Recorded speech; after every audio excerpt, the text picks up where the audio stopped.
Hello students, मैं हूँ रुचिका और आज हम पढ़ेंगे क्लास 10th इकोनॉमिक्स का चैप्टर 2 जिसका नाम है sectors of the Indian economy. हम इंडियन इकोनॉमी के डिफरेंट डिफरेंट सेक्टर के बारे में बात करेंगे। स्टूडेंट्स, सबसे पहले हम इसकी कुछ एक्टिविटीज़ के बारे में बात कर लेते हैं जिनके एनसीईआरटी में आप लोगों के मेंशन है। जो activity in this chapter we will find that people are engaged in various economic activities. इस चैप्टर में हम देखेंगे कि जो लोग हैं अलग अलग इकोनॉमिक एक्टिविटीज़ में जो है वो इंगेज्ड हैं। सम ऑफ दीज, यही वाली दीज मतलब इंडिकेट करता है इन्हीं पिक्स पर। Are activity producing goods, some of other producing services देते हैं, कुछ लोग गुड्स को प्रोड्यूस करते हैं। One way of doing this is a to group them और क्लासीफाई। एक तरीका होता है इन एक्टिविटीज़ को क्लासीफाई करना कि हाँ, ये एक्टिविटीज़ जो हैं वो इस सेक्टर में आती हैं, ये एक्टिविटीज़ दूसरे सेक्टर में आती हैं। ओके, तो हम यही पढ़ेंगे। These groups are also called sectors. Group को हम क्या बोलेंगे? सेक्टर्स। स्टूडेंट, सबसे पहला सेक्टर कौन सा है? Primary sector. अब आप इस पिक्चर को देख के जान के होंगे कि देखो इसमें हैंस है, पिग है, काव है, हॉर्स है और फार्मिंग करते हुए लोग हैं। सो ये ऐसी एक्टिविटी जो हैं प्राइमरी एक्टिविटीज़ कहलाती हैं। जैसे these there are many activities that are undertaken by directly using natural resources. ठीक है, नेचुरल रिसोर्सेज को जो यूज़ करते हैं वो एक्टिविटीज़ इन चीज़ों में इन्वॉल्व रहती हैं। Example, the cultivation of cotton, it takes place within a crop season. We depend mainly but not entirely on natural factors like rainfall, sunshine and climate. The product of this activity, cotton is a natural product. हम nature पर depend हैं mainly, but पूरी तरीके से नहीं है, क्योंकि nature से आई हुई चीज़ों को हम कोई ना कोई उसमें क्रिएटिविटी करके अपने यूज़ के लिए बना लेते हैं। और नेचर की चीज़ें कौन कौन सी हैं? सनसाइन, रेनफॉल और क्लाइमेट वगैरह।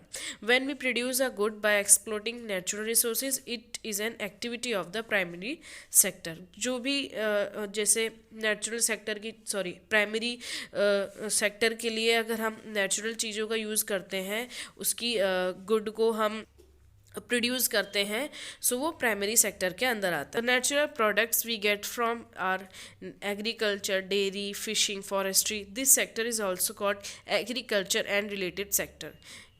नेचुरल प्रोडक्ट जैसे हम पाते कहाँ से हैं?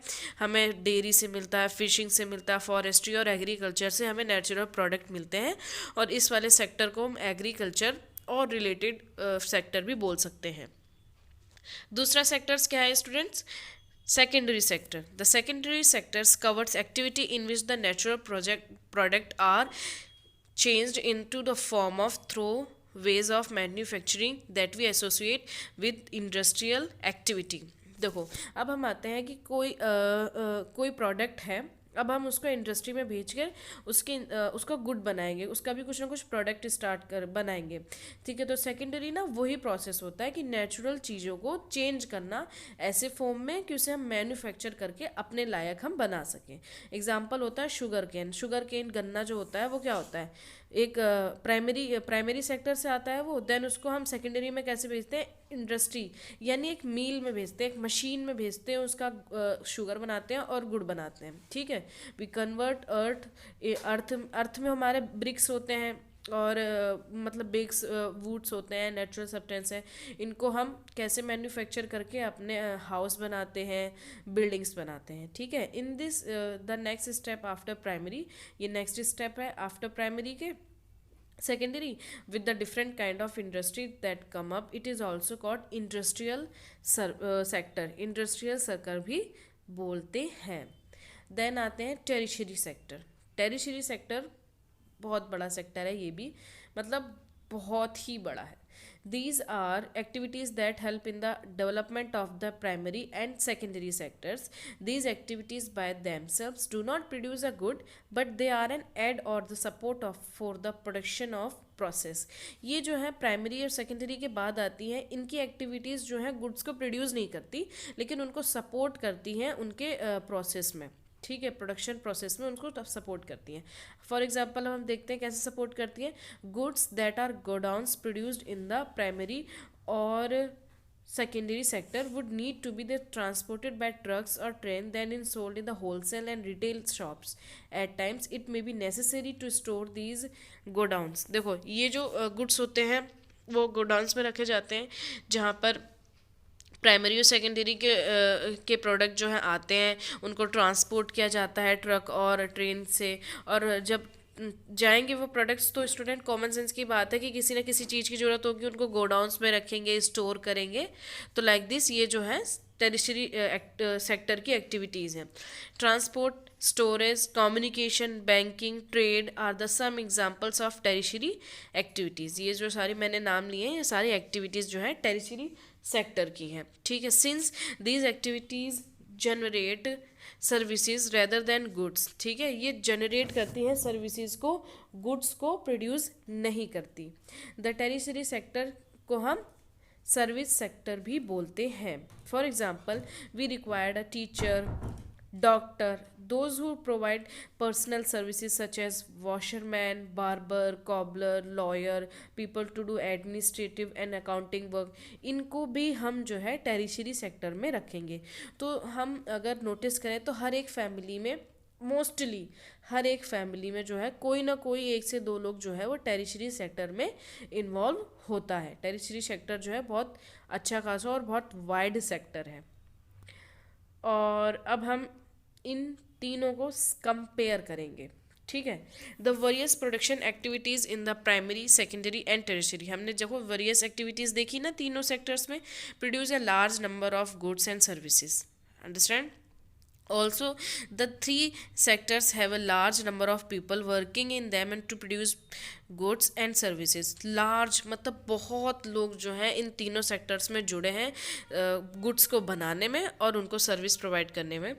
नेक्स्ट क्या है, how do we count the various goods and services and how know the total production in each sectors. अब हम स्टूडेंट्स यहाँ पे बोला गया है, क्वेश्चन ये है कि अब हम कैसे काउंट करेंगे कि कौन सा सेक्टर जो है वो ज़्यादा बढ़ा है, मतलब उसकी प्रोडक्शन ज़्यादा है। अब हम देखते हैं, इकोनॉमिस्ट है उन्होंने सजेस्ट किया है the value of goods and services should be used rather than adding up the actual number. जब सारा एक प्रोडक्ट जब तैयार हो जाएगा तो उसके एंडिंग अप का ऐड करना ज़रूरी होता है, ना कि जो है उसके पूरे एक्चुअल नंबर सारे सेक्टर्स के नंबर को जोड़ना। अब एग्जांपल देख के ज़्यादा अच्छे से समझ आएगा। इफ़ 10,000 kg वीट है, 10,000 किलो जो है वीट है, और उसका मतलब 1 किलो वीट का जो है क्या प्राइस है 20 kg, ठीक है। The value of wheat will be the 2 lakh है। The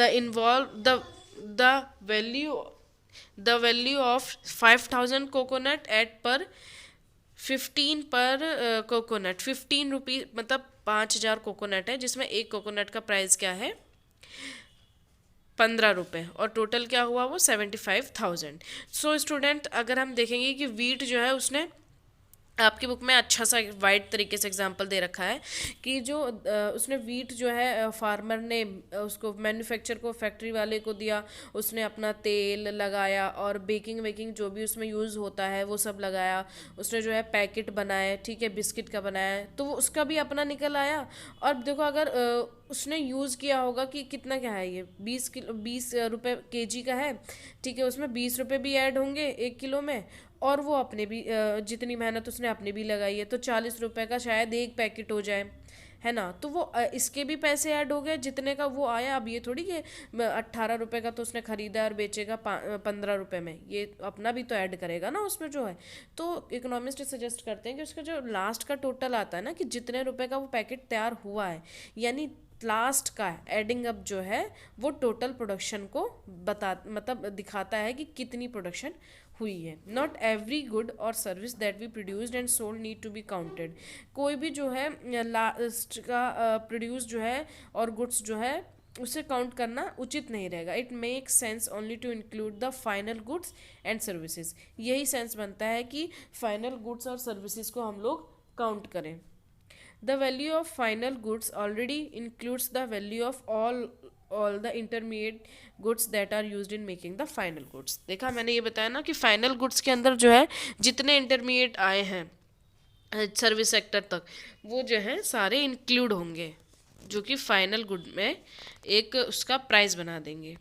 the value of final goods and services produced in each sector during a particular year provides the total production of the sector for that year. और जो है सारे sectors का जो है वो क्या कहते हैं, ऐसे ही जो है वैल्यूशन लगाते हैं, वो प्रोड्यूस्ड जो ईच सेक्टर का जो होगा, ज़्यादातर करके इसमें वो टेरिशरी सेक्टर ज़्यादा आगे होता है।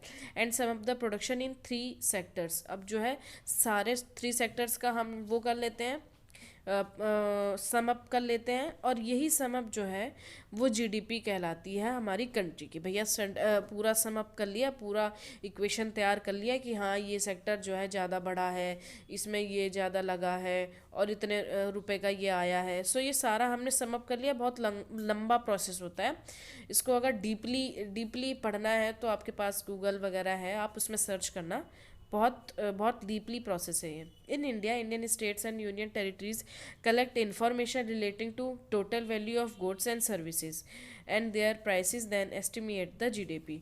और इंडिया में क्या होता है, उसके स्टेट्स और यूनियन टेरिटरी जो है इस तरह की इंफॉर्मेशन जो है कलेक्ट कर लेते हैं और टोटल वैल्यू ऑफ गुड्स और सर्विसेज को निकाल कर उनके अंदर का जीडीपी भी एस्टिमेट कर लेते हैं कि हाँ कि लगभग जीडीपी जो है वो इतना होगा।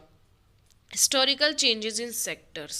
Primary sector was the most important sector of economic activity. सोचो अगर primary sector natural substances, natural things नहीं होंगी, सो मतलब इकोनॉमिक को हम क्या ही सपोर्ट कर पाएंगे। Many peoples would now take up other activities, जो लोग जो है अलग अलग एक्टिविटीज़ से जो है जुड़े हैं। There are increasing number of craft person and trades, और क्राफ्ट पर्सन और ट्रेड्स में भी ज़्यादा आजकल देखा जाए तो बढ़े हैं।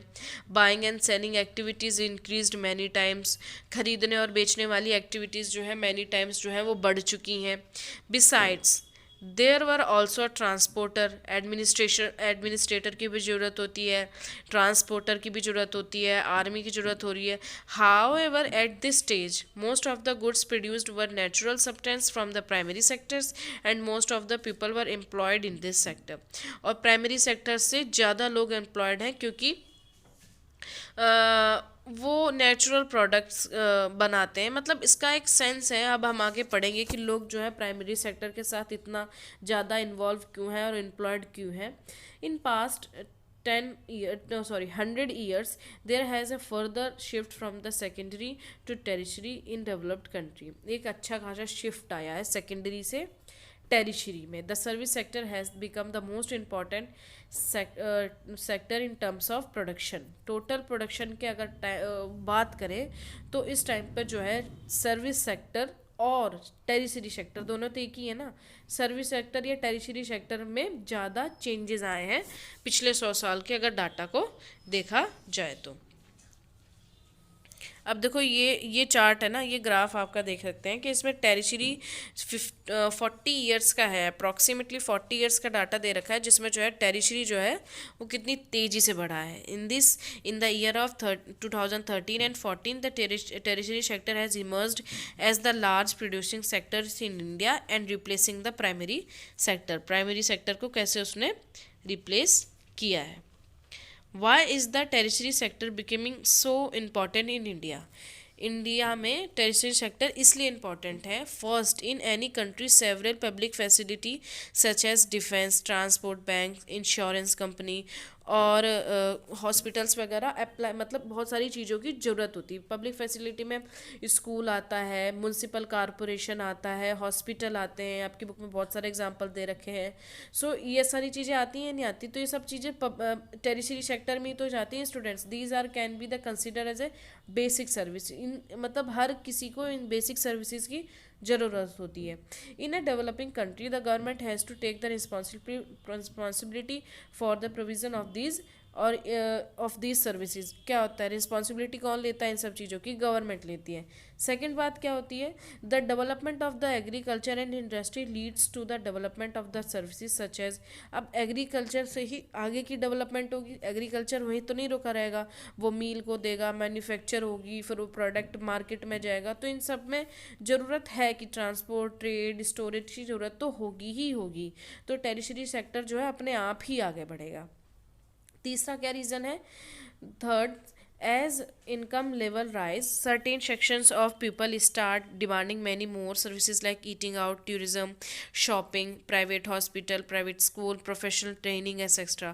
अब जैसे जैसे इनकम उन लोगों की टेरिशरी सेक्टर में आगे बढ़ेगी, उनकी डिमांड भी बढ़ेगी कि वो बाहर रेस्टोरेंट में जाएं, टूरिज्म के लिए जाएं, शॉपिंग करें, प्राइवेट हॉस्पिटल शायद उनको सरकारी हॉस्पिटल में ऐसी फैसिलिटी ना मिले तो वो जो है प्राइवेट हॉस्पिटल में जाएं, अच्छी एजुकेशन के लिए प्राइवेट स्कूल में जाए, प्रोफेशनल ट्रेनिंग चाहिए। तो स्टूडेंट ये सब पार्ट ही टेरिशरी सेक्टर का है। क्यों?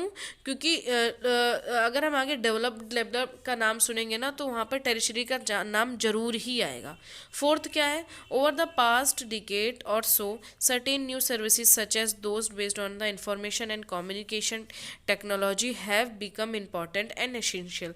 तो स्टूडेंट आगे आगे फोर्थ रीज़न हमारा क्या हो गया कि पिछले कुछ 10 सालों में देखा जाए तो इतना अच्छा डेवलपमेंट हुआ है information communication technology, it means कि आईटी में बहुत ज़्यादा डेवलप्ड हुआ है कि हर चीज़ जो है ऑनलाइन हो गई है। और बैंकिंग में देखें तो ऑनलाइन हो गई है कि घर में बैठे बैंकिंग करो आप, और मतलब कि होम डिलीवरी होती है, इतने जोमेटोज़, फ्लिपकार्ट और ऐसी ऐसी, मतलब आप सोच सकते हो कि आईटी कितना बढ़ चुका है। स्मार्टफोन्स आ गए हैं, कंप्यूटर आ गया है, बिल्कुल स्मार्ट तरीके से लोग हो गए हैं, बिल्कुल एडवांस हो गए हैं। सो ये क्या है, ये टेरिशरी सेक्टर के ही तो पार्ट हैं ये। तो इसीलिए जो है पिछले कुछ सालों में टेरिशरी सेक्टर जो है वो बहुत अच्छा खासा रेज हुआ है। इसीलिए लोग जो है, ये सारे 4 रीज़न है। आपका अच्छा क्वेश्चन तैयार हो जाएगा इससे कि आप के रीज़न 4 के कौन से हैं, आपने इसमें पढ़े हैं, कौन कौन से रीज़न है। Next, service sector in India employs many different kind of people. Service sector जो है डिफरेंट लोगों को एम्प्लॉयमेंट देता है। At one in there are limited number of services that employed highly skilled and educated workers. लेकिन एक drawback भी student यहाँ पर आता है कि ये सर्विसेज जो है वो लिमिटेड होती हैं। किसी इंडस्ट्री की अगर वैकेंसी निकली है तो 100 लोगों की वैकेंसी निकली है कि वहाँ 100 लोग बैठ सकते हैं, जॉब कर सकते हैं, लेकिन उसको रजिस्ट्रेशन कौन कौन भरेगा, उसे 200-300 लोग बढ़ते हैं। अब मान लो कि आप 100 लोग तो वहाँ एम्प्लॉयड हो गए है ना जाके, अब 200 लोग तो अनएम्प्लॉयड हुए ना, उनको तो रोजगार मिला ही नहीं हो। At the other end there are very large number of work engaged in services such as the. अब फिर वो लोग किस में काम करने में मजबूर हो जाते हैं कि वो लोग शॉपकीपर बन जाते हैं, रिपेयर पर्सन बन जाते हैं, ट्रांसपोर्ट पर्सन बन जाते हैं। तो वो इन लोगों में, इन चीज़ों में इन्वॉल्व हो जाते हैं due to unemployment. These peoples barely manage to earn a living and yet they perform these services because no alternative opportunity for works are available to them. क्योंकि उनके लिए स्टूडेंट्स क्या होता है, मजबूरी होती है, उनके पास कोई अल्टरनेटिव, उनका एक्सचेंज का कोई तरीका ही नहीं होता, उनको ये सब करना पड़ता है अपनी लिवलीहुड चलाने के लिए, जो रोज़मर्रा की ज़िंदगी चलाने के लिए उनको ये सब काम करने पड़ते हैं। तो स्टूडेंट ये चैप्टर ना बहुत वाइड है। सो आगे हम पढ़ेंगे unorganised, organised, public sector, private sector और एम्प्लॉयड, अनएम्प्लॉयड, अंडर एम्प्लॉयमेंट, मतलब बहुत सारे टॉपिक्स जो हैं वो आगे हमारे चैप्टर में रह रहे हैं, वो हम नेक्स्ट पार्ट में पढ़ेंगे। Thank you students, have a great day.